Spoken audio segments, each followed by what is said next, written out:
tu és santo, entronizado sobre os louvores de Israel. Amém? Vamos orar? Feche seus olhos. Senhor, nós queremos te agradecer, Deus, por esse momento na tua presença.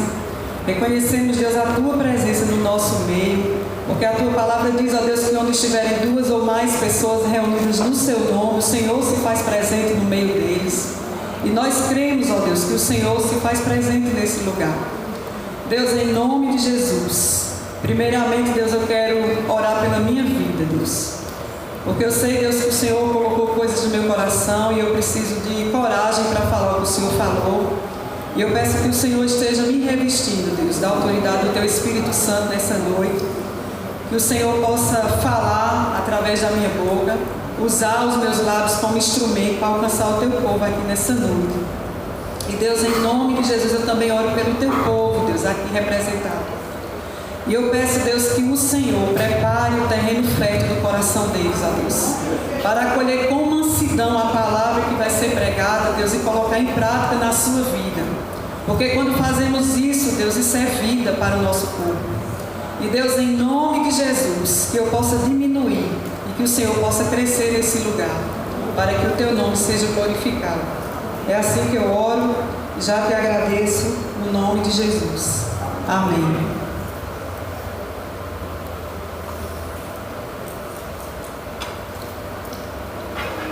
Na última quarta-feira à tarde, eu deitei lá em casa. Eu costumo de tarde, às vezes, quando eu chego do trabalho, deitar um pouco. E eu deitei quarta-feira à tarde, hoje faz 8 dias. E eu coloquei o celular no YouTube. Eu gosto muito de escutar louvores enquanto eu me deito um pouco. E eu coloquei o celular no YouTube e pesquisei louvores instrumentais. Coloquei lá.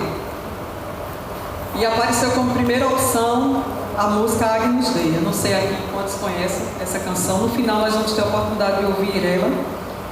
E tinha uma coleção inteira, uma coletânea inteira dessa música, tocada em sax, em violino, piano, violão, teclado. E eu coloquei aquele repertório para eu ouvir. E enquanto eu estava lá ouvindo aquela canção, Deus falou no meu coração algo muito sério. Primeiro, Ele me disse: eu estou entronizado no meio do louvor do meu povo. E ali eu comecei a chorar.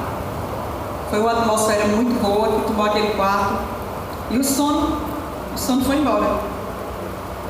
E as lágrimas começaram a descer no meu rosto. E Deus falou novamente ao meu coração: assim como eu estou entronizado no meio do louvor do meu povo, eu quero estar entronizado na vida do meu povo. E eu pensei, se Deus deseja estar entronizado na vida do seu povo, é porque a gente não tem entronizado Ele. E eu fui pesquisar então o que é entronizar. Se Deus está desejando que a gente entronize e a gente não tem entronizado, eu quero saber o que é entronizar. E procurei um dicionário bíblico na internet. Eu encontrei a seguinte declaração: entronizar é exaltar, é elevar. E eu, para minha surpresa, quando eu fui procurar no dicionário online, um dicionário secular, a revelação que eu recebi do que era entronizar foi maior do que o que o dicionário bíblico tinha dado. Porque no dicionário online, pelo celular, tinha a seguinte definição: entronizar é colocar em lugar de honra, é estabelecer o seu domínio, é torná-lo Senhor e dono. Será que a gente tem feito isso com o Senhor? E diante dessa definição do dicionário de português, que não foi escrito por crente, com certeza, eu pude desenvolver uma definição para o tema que Deus colocou em meu coração nessa noite. Porque o tema que Deus colocou no meu coração foi entronizando Deus no centro da minha vida. E diante dessa definição que eu peguei no dicionário, Deus me trouxe uma definição do que era entronizar Ele. E Ele colocou e falou no meu coração: Deus está entronizado em minha vida quando Ele ocupa um lugar de honra no meu coração. quando Ele estabelece seu domínio sobre a minha vida e quando Ele toma verdadeiramente a posição de Senhor e dono. Quando Deus está entronizado na minha vida, eu passo a me comportar mais como servo, passo a ouvir mais a sua voz, a obedecer mais a sua palavra e a dirigir a minha vida e as minhas ações, não pelo que eu acho ser o melhor para mim, mas de acordo com a sua vontade para a minha vida. E diante dessa definição, foram 8 dias que Deus começou comunicando coisas ao meu coração. E eu disse: Senhor, o Senhor quer que eu pregue sobre isso na quarta-feira? Porque isso está tão... Eu tinha orado pedindo uma palavra para essa quarta-feira e isso não saiu do meu coração. E eu disse: Senhor, é isso que o Senhor tem para comunicar ao seu povo nessa noite, que o Senhor deseja ser entronizado no centro da vida do seu povo. E Deus disse: é isso mesmo. E Ele começou falando comigo sobre algumas atitudes cristãs. E nessa noite essas atitudes vão servir de termômetro na sua vida e na minha vida, para que a gente avalie até que ponto nós temos entronizado o Senhor na nossa vida. Até que ponto Ele tem tido lugar de honra na nossa vida. Até que ponto Ele tem estabelecido o seu domínio, sido Senhor e dono da sua e da minha vida. E a primeira atitude que Deus colocou no meu coração é que quando Ele está entronizado na nossa vida, nós temos um desejo ardente pela sua presença. Foi cantada aqui nessa noite, né, a última música, Sua Presença. Eu nem disse a ela que eu ia pregar, né? Gente, a gente sem a presença de Deus, a gente não é nada. Lá o Salmo 42, versículo 1, ele diz: assim como a coça anseia por correntes de águas, a minha alma tem sede de Ti, ó Deus. Gente, isso vai além da vida que a gente vive aqui na nossa comunidade cristã. Porque nós precisamos de Deus, não é só aqui na igreja, não. Nós precisamos de Deus 24 horas por dia, 7 dias por semana, 365 dias por ano. E quando houver fôlego de vida na minha vida e na sua vida, nós precisamos da presença de Deus na nossa vida. O desejo ardente que devemos sentir pela presença de Deus, ela deve ser perceptível aqui. E sabe por que não tem sido visto? Porque o que nós vivemos aqui é reflexo do que a gente vive lá fora. Nós não podemos viver a nossa vida cristã de qualquer forma, desonrando a Deus através das nossas atitudes e vir aqui desejar a manifestação da presença dEle, porque Ele não vai se manifestar no nosso meio. Isaías 29:13 diz: esse povo se aproxima de mim com a boca e me honra com os lábios, mas o seu coração está longe de mim. A adoração que me prestam só é feita de regras ensinadas por homens. Como é que tem sido a nossa adoração? Às vezes o ministro de louvor precisa fazer um esforço aqui para você erguer suas mãos e adorar o Senhor, para você louvar, para você fechar o olho, porque você fica às vezes como espectador olhando o que está acontecendo na sua volta. Nós precisamos criar uma atmosfera para Deus se manifestar nesse lugar. Nós estamos nos tornando religiosos. Às vezes a gente chega aqui, parece até que é para marcar o ponto. Eu vou para a igreja hoje marcar o ponto, eu vou lá ver meus amigos, eu vou lá paquerar. Mas será que você está vindo aqui buscar o que realmente importa, que é a presença de Deus na sua vida? Porque sem a presença de Deus, eu e você, nós não somos nada. Nós não somos nada. Tire a presença de Deus na nossa vida e a gente se acaba. Porque sem o Senhor nós não somos nada. Deus quer manifestar a presença dEle através. Ele quer ver mãos santas sendo levantadas aqui em adoração a Ele. Eu estava ali atrás adorando ao Senhor e eu levantei as 2 mãos e o Senhor disse a mim: você está rendida na minha presença. Aleluia. Porque quando a gente levanta a mão para uma autoridade policial e ela nos rende, a gente levanta a mão para uma autoridade policial. Mas aqui na hora da adoração a gente não tem coragem de levantar as mãos para adorar o que é digno de adoração e de louvor. Nossa frieza espiritual muitas vezes faz a gente cruzar os braços. Eu vejo as pessoas ali de cabeça baixa, mexendo no celular. Quando Deus está falando com você através do louvor, quando Ele está aqui esperando a sua adoração, e você está inerte a tudo aquilo que está sendo cantado, a letra que você está cantando. Tantas letras bonitas foram cantadas hoje nessa noite. E talvez se eu perguntar a você agora o que é que foi cantado ainda há pouco, você não lembra da letra. Nós estamos inertes àquilo que está sendo cantado, às letras que estamos cantando. E o pior, nós estamos nos tornando meros espectadores aqui, na hora do louvor. Deus quer manifestar a sua presença também através da pregação da palavra. É através da palavra que Deus fala conosco. Ele fala comigo, Ele fala com você.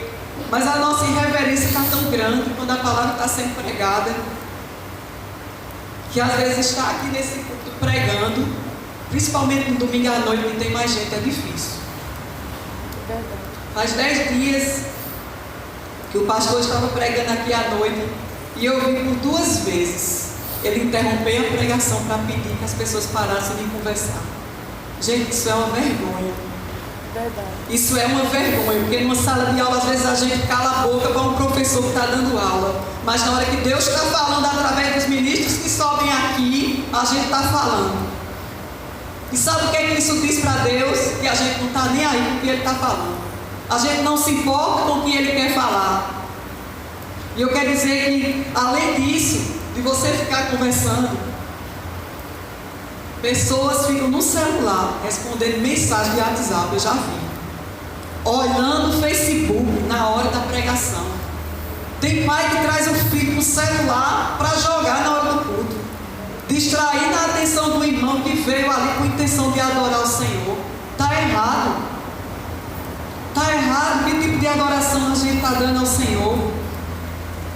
Eu quero dizer a você que essas atitudes, além de ser uma falta de reverência a Deus, é uma falta de respeito com quem está aqui na frente.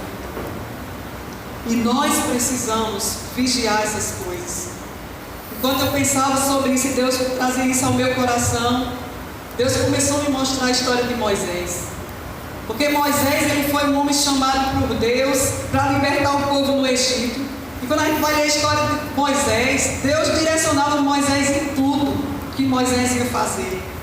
Moisés provou dos milagres de Deus, provou da bondade de Deus, do seu cuidado. A gente vê na trajetória de Moisés uma total dependência de Deus.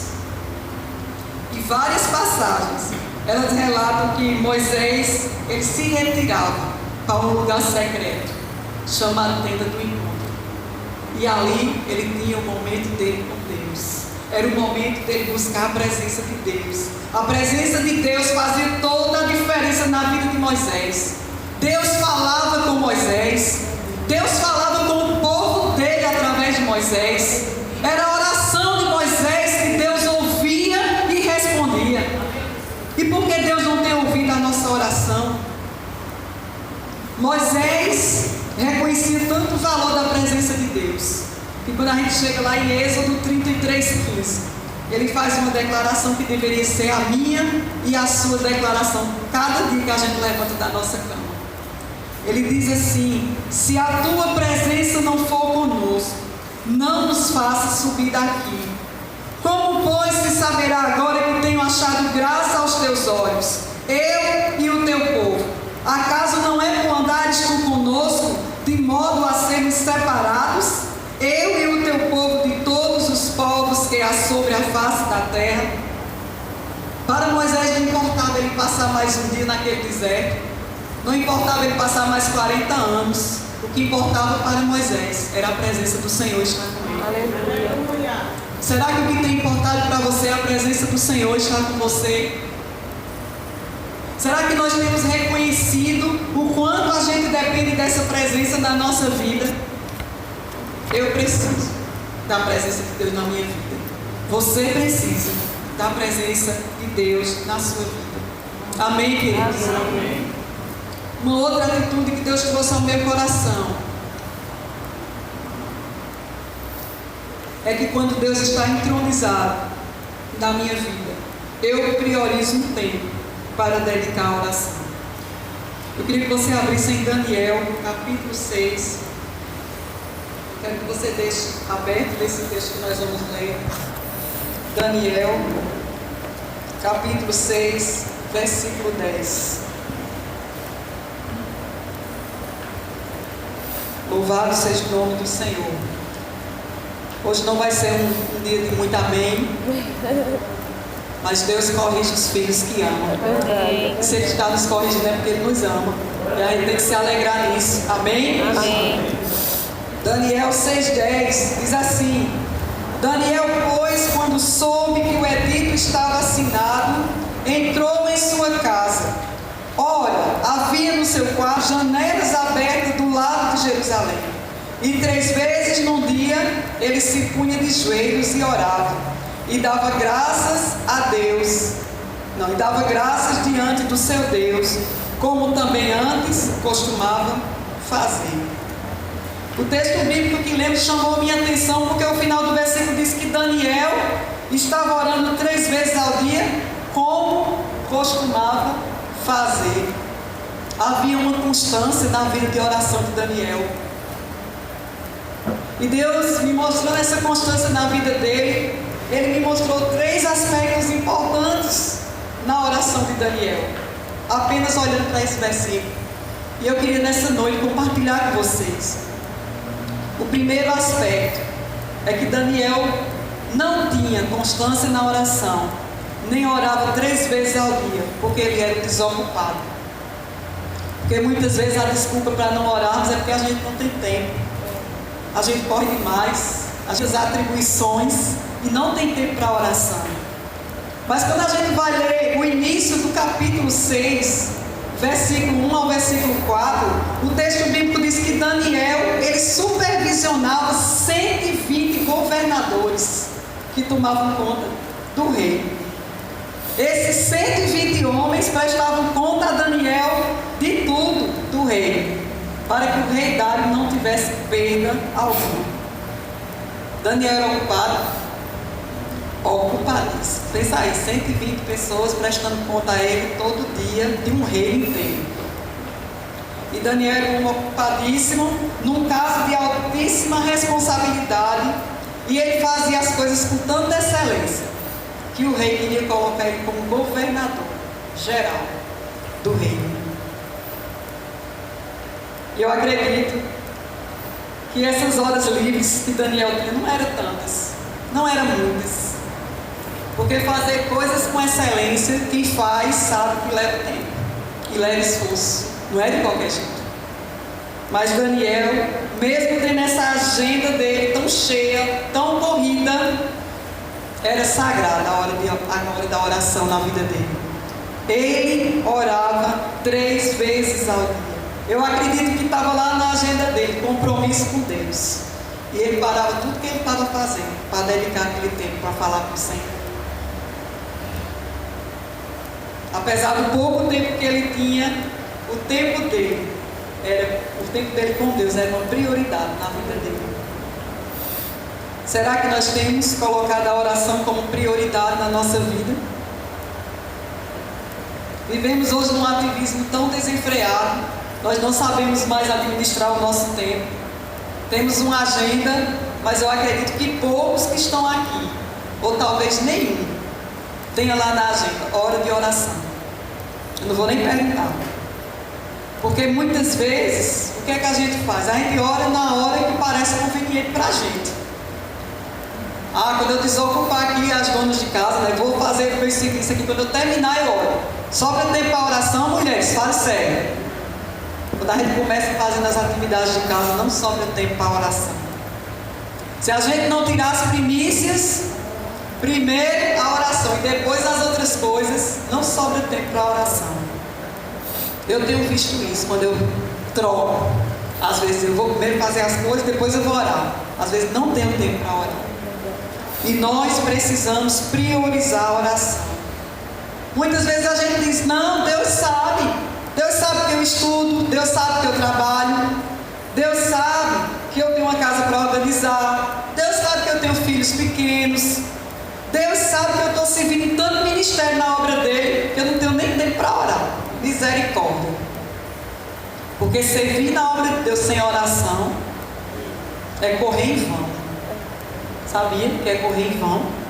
Você está correndo em vão se você está envolvido em muitos ministérios e não tem tempo para o Senhor da sua vida. Quando algo é prioridade na nossa vida, nós separamos tempo para fazer aquilo. Às vezes a pessoa diz: eu não tenho tempo de parar, eu não posso parar, eu sou uma máquina, né? Tenho que trabalhar. Pastor Araújo teve que parar, porque muitas vezes quando a gente não quer parar, Deus nos para. Se a gente não quiser parar, Deus nos para que a gente reavalie a nossa vida, reavalie as nossas prioridades, porque Deus, Ele quer ser prioridade na minha e na sua vida. Deus quer ter a primazia na minha e na sua vida. Um segundo aspecto que eu observo na oração de Daniel é que Daniel não estava orando 3 vezes ao dia porque ele estava sofrendo perseguição. Era uma constância na vida dele. Ele fazia isso direto, não é porque só estava sendo perseguido naquele momento que ele começou a orar 3 vezes ao dia. Mas não é engraçado que a gente às vezes faz isso? A gente ora pouco, ou não tem nenhuma vida de oração. Aí, quando as lutas se intensificam, o dia mal chega, quando a enfermidade bate na nossa porta, aí a gente arruma tempo para orar. Arruma tempo para vir a todos os cultos de oração. Vem na segunda de manhã, vem na terça à tarde, vem na quarta à noite. Pede oração a todo mundo que sabe que gosta de orar. Que é até uma campanha. Irmã Ivone, vamos fazer uma campanha lá em casa 7 semanas, né, irmã Ivone? Por quê? Porque está sofrendo, porque está num aperto.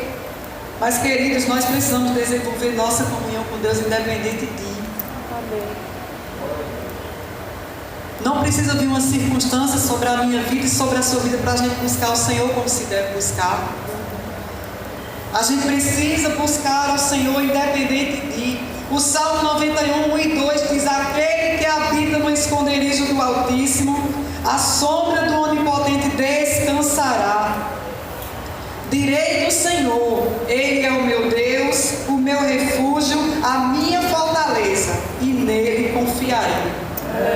Quando Deus é o nosso refúgio, quando eu desenvolvo a minha intimidade com Ele na oração, quando eu habito no esconderijo do Altíssimo, não é quando eu visito de vez em quando. Você precisa habitar. Eu preciso habitar no esconderijo do Altíssimo. E sabe onde é o esconderijo do Altíssimo? O lugar da nossa oração é o esconderijo do Altíssimo.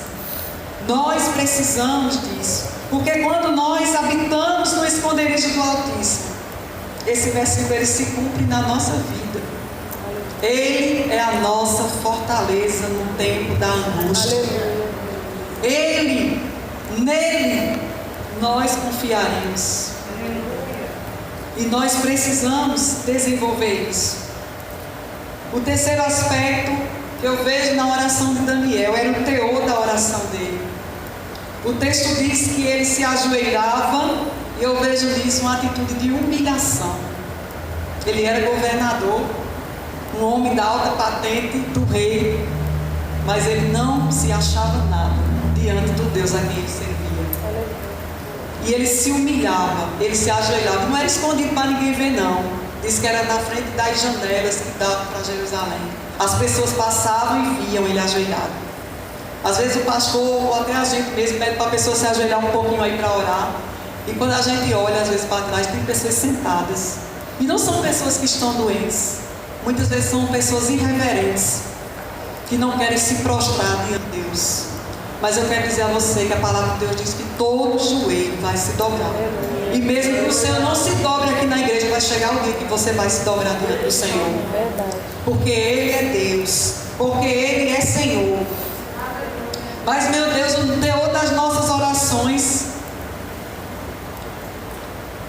Porque esse homem, Daniel, ele se ajoelhava numa atitude de humilhação, e o teor da oração dele era para dar graças. era gratidão. E quando a gente olha para nossas orações, na maioria das vezes, é para pedir.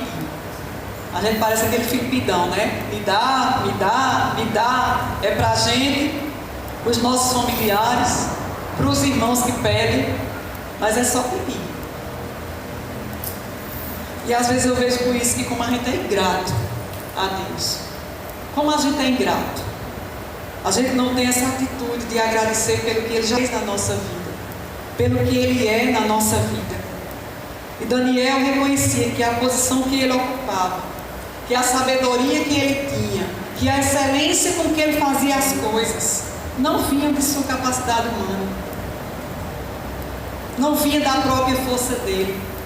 Tudo aquilo vinha de Deus. E por isso ele tinha um coração agradecido a Deus. Será que eu e você tem tido esse coração grato a Deus? Será que nós podemos ser gratos pelo que Ele já fez na nossa vida até agora? Pelo que Ele ainda vai fazer? O terceiro ponto que Deus falou no meu coração sobre as atitudes é que quando Deus está entronizado na minha vida, eu me entristeço com o meu pecado. Eu queria que você fosse dar para o Salmo 51. Louvado seja o nome do Senhor. Obrigada, Senhor, pela sua palavra. Aleluia. Porque ela é lâmpada para os nossos pés, luz para o nosso caminho. Salmo 51. Diz assim a palavra do Senhor. Nós vamos ler do versículo 1 ao versículo 4. Tem misericórdia de mim, ó Deus, segundo a tua benignidade. Apaga as minhas transgressões, segundo a multidão das tuas misericórdias. Lava-me completamente da minha iniquidade e purifica-me do meu pecado. Porque eu conheço as minhas transgressões e o meu pecado está sempre diante de mim. Contra ti somente pequei e fiz o que é mal à tua vista, para que sejas justificado quando falares e puro quando julgares. Qual tem sido a nossa atitude quando erramos? Qual tem sido a nossa atitude quando pecamos? Porque às vezes a gente é tão rápido, né, para julgar o pecado do outro, mas o da gente, a gente é rápido para apontar, para criticar. Eu escutei certa vez, eu não lembro quem foi que falou, uma frase que me entristeceu, porque ele disse assim: a igreja é o único exército que mata os soldados feridos. E a gente, às vezes a gente vê o irmão pecando, parece que aquilo dá alegria no nosso coração. A gente tem prazer de expor a vida do irmão, de dizer que ele fez aquilo de errado, quando a gente deveria orar por aquele irmão, deveria chegar junto daquele irmão e tentar convencer ele do erro dele. Mas muitas vezes é mais fácil a gente colocar no ventilador a vida do outro, mas a vida da gente, os nossos pecados, os nossos erros, a gente encobre. Às vezes nós somos tão crentes que nós queremos julgar até o que está na Bíblia. Certa vez eu vi um pastor pregando e ele dizia assim: Davi foi um homem segundo o coração de Deus. Aí ele disse assim: e fez o que fez, imagine se não fosse. Um pastor dizer uma coisa dessa, estava julgando até o que estava na Bíblia. Porque se Deus colocou o pecado de Davi na Bíblia, era para que eu e você tomasse aquilo como exemplo para a nossa vida e não caíssemos no mesmo erro que ele caiu.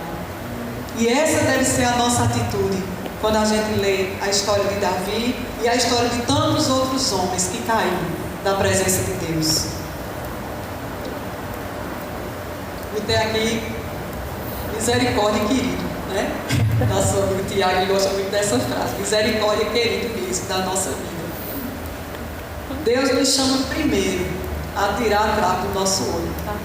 Às vezes a gente quer tirar o argueiro que está no olho do irmão, mas Deus quer que a gente tire primeiro a trave que está no nosso olho, que às vezes está impedindo da gente ver os pecados que estão na nossa própria vida. Lá em Gálatas 5, do 19 ao 22, são listadas as obras da carne. que são pecados diante de Deus. E esses pecados impedem aqueles que praticam de entrar no reino dos céus. E a gente vê lá que impede a igualdade. Está a imoralidade sexual e a inveja.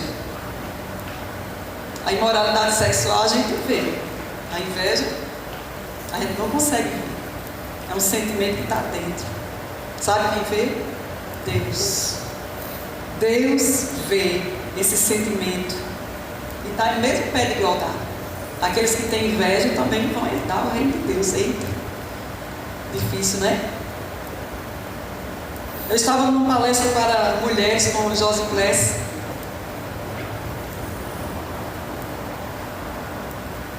Ela falando sobre a inveja, ela disse que havia encontrado uma pesquisa. E essa pesquisa era para saber sobre a inveja. E essa pesquisa foi aplicada a 100 mulheres que se conheciam.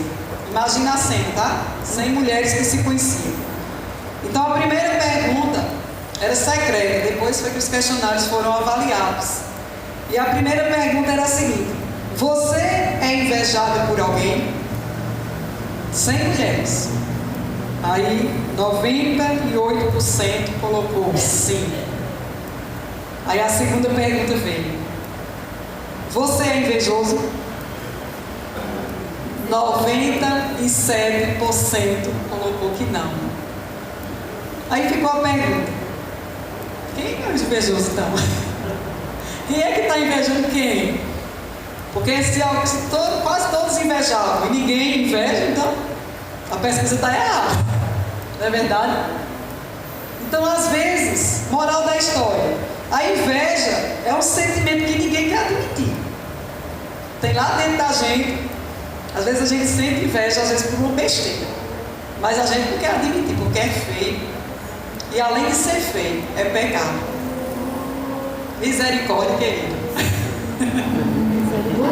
Precisamos, gente, nos vigiar nas pequenas coisas. E até nesses sentimentos que estão embutidos dentro de nós que ninguém vê. Porque para Deus não existe pecadinho e pecadão. Às vezes a gente acha, né, que moralidade sexual, misericórdia, mas inveja, ninguém está vendo, eu não posso sentir inveja do carro do pastor Araújo. Eu queria ter igual o carro do pastor Araújo, não tem problema, ninguém está vendo, é só eu que estou sentindo. Está errado. Está no mesmo pé de igualdade diante de Deus.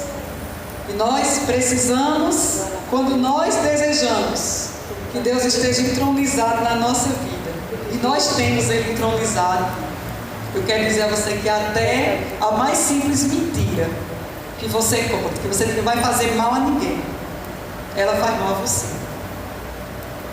Você se constrange, meu Deus, eu menti. E você se arrepende e muda de posição. Davi adulterou. Ele planejou a morte de Urias. Ele tomou a mulher dele como esposa. E estava tudo bem. Tudo bem, parecia que nada tinha acontecido.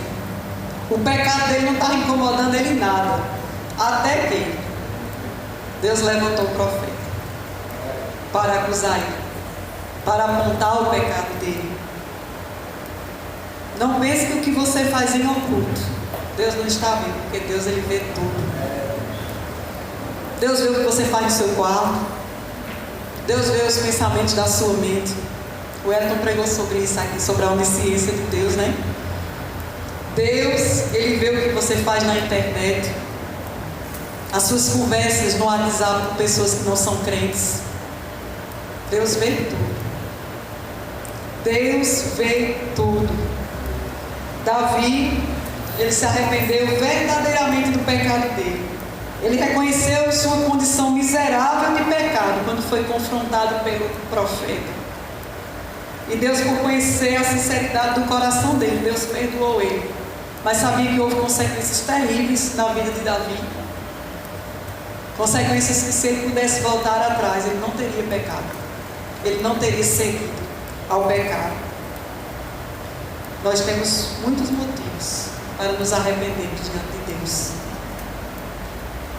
Gálatas 6,7 diz que de Deus não se zomba. Porque tudo que o homem plantar, ele vai colher. seja em obras, seja em pensamentos. E você deve estar pensando aí no seu coração. Mas também, olha o padrão dos homens que ela trouxe para colocar diante da gente, né? Moisés falava com Deus face a face, como falava com qualquer um de seus amigos. Ela botou Daniel, que era um profeta, do qual o anjo Gabriel mesmo falou: tu és muito amado de Deus. E ela vai e coloca Davi. Meu Deus, quem sou eu diante de Davi? O homem segundo o coração de Deus. Mas eu quero dizer a você que o padrão que Deus exige de mim e de você, cristão, é maior do que o padrão desses homens. Sabe por quê? Porque lá em Êxodo, quando ele fala ao povo dele, ele diz: sejam santos, porque eu sou santo. E quando a gente vai ler a carta aos Efésios, capítulo 5, versículo 1, Paulo, usado pela boca de Deus, ele diz: sejam imitadores de Deus, como filhos amados. O meu padrão e o seu padrão é Deus. Alto, né? Muito alto. O nosso padrão.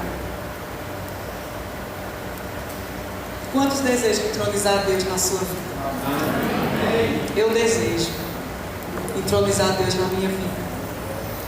Entronizar, como eu disse, é colocar Deus em lugar de honra, é estabelecer o seu domínio, é torná-lo Senhor e dono da sua vida. E nós vamos fazer isso nessa noite. Colocar Deus no lugar de honra, estabelecer o domínio dele sobre a nossa vida, torná-lo Senhor e dono da nossa vida. Porque sem Ele, eu e você não somos nada. Nós dependemos totalmente dEle. E Deus colocou no meu coração nessa noite para a gente fazer um momento de intercessão sobre a nossa vida espiritual.